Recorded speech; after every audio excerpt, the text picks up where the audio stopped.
Temperance.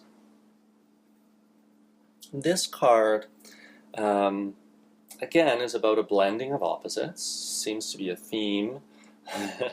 As if you're familiar with tarot, you already know that many of the card's themes are blending of opposites. So a more traditional version of this card is, again, a maiden mixing water and wine, or two water cups. We don't always necessarily know that one is water and one is wine, but it's the tempering of fire and water. It's the mixing of fire and water. So this is now again related to the Lovers and the High Priestess. But where the Lovers kind of combined with each other, combined water and fire through passion. There wasn't necessarily anything conscious or willful about that mixture. It was a more organic, more natural mixture between masculine and feminine, fire and water, action and feeling, hot and cold. It was more organic, and whereas with Temperance is more measured. She's measuring how much water is she going to pour into the fire cup, fire being wine, and how much wine, how much fire is she going to pour into the water cup. So there's an element of consciousness and deliberateness. It's very much in the mental realm, and even in the stream of water, the water and wine are actually mixing in the air through the element of actual air from cup to cup.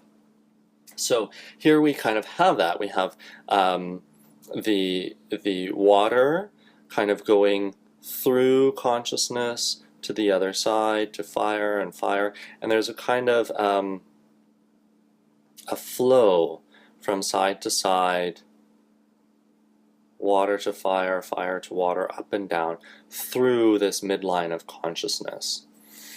And I do kind of want to, and even on each side, we have water and fire, water and fire, water and fire, water and fire, looping around and around. I didn't want to make this video in general a card comparison, even though some of the symbols can be compared directly. But for this particular card, I do want to show you one card comparison that I found after I designed the card. But I must have had it somewhere in my mind when I was working it out. And this is a Marseille depiction of Temperance. And we see red and blue, fire and water mixing, and so her red arm is actually her blue side of the dress, and then the red side of the dress is on the blue side, and so there's a mixing of that fire and water. But here's the really interesting part.